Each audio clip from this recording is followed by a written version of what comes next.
আনিস এই গোটা রাজ্যের ছাত্র যুবদেরকে আরো একবার নাড়িয়ে দিয়ে গেছে আর প্রতিবাদের রাস্তায় নামতে শিখিয়ে দিয়ে গেছে। আনিসের সাথে আনিসের পরিবার, তার বাবা সালেম খান, কমরেড সালেম খান, এই গোটা পশ্চিমবঙ্গের মাটিতে, গোটা দেশের মাটিতে এরকম সালেম খানরা আমাদেরকে শিখিয়ে দিয়ে গেছেন যে ছেলের লাশের কোনোদিন সওদা হয় না। ছেলের লাশের শুধুমাত্র প্রতিশোধ হয় আর বিচার হয় আর লড়াই হয়। এই সারদা, খাঁপাড়া, আমতা, এই গ্রাম, এই গোটা, এই পাড়া, এই গোটা এলাকা, এরা আমাদেরকে শিখিয়েছে যে কি করে লড়াইয়ে টিকে থাকতে হয়। আর আমরা সন্দেশখালীর পর শিখলাম যে আনিসের খুনিরা যদি শাস্তি পেত তাহলে আজকে সন্দেশখালী হতো না। তাই আনিস মানি সন্দেশখালী, সন্দেশখালী মানি আনিস।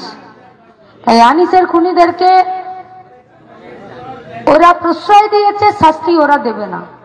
শাস্তি দিতে গেলে মানুষের, জনতার দরবারই এদেরকে শাস্তি দিতে হবে।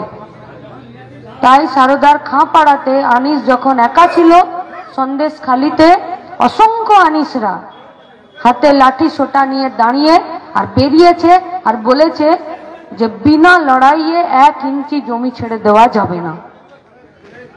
গোটা রাজ্যে এরকম অসংখ্য আনিস আছে এবং অসংখ্য সন্দেশখালী আছে, এবং তাদেরকে দাবিয়ে রাখার জন্য কমরেড শ্রীদীপ ভট্টাচার্য বলেছেন যে কি করে মানুষকে দাবিয়ে রাখা হচ্ছে আর কি করে লড়াইয়ের ময়দান থেকে সরিয়ে দেওয়া হচ্ছে। আর কমরেড দিলীপ ঘোষ বলেছেন এদেরকেই খুঁজে মানুষের দরবারে গিয়ে এদেরকে খুঁজে নিয়ে এসে রাস্তায় দাঁড় করানোটা হচ্ছে আমাদের কাজ।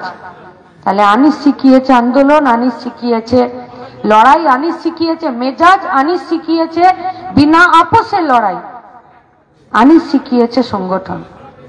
তাহলে মেজাজ, বিনা আপোষের লড়াই, সংগঠন না তৈরি করে সম্ভব নয়।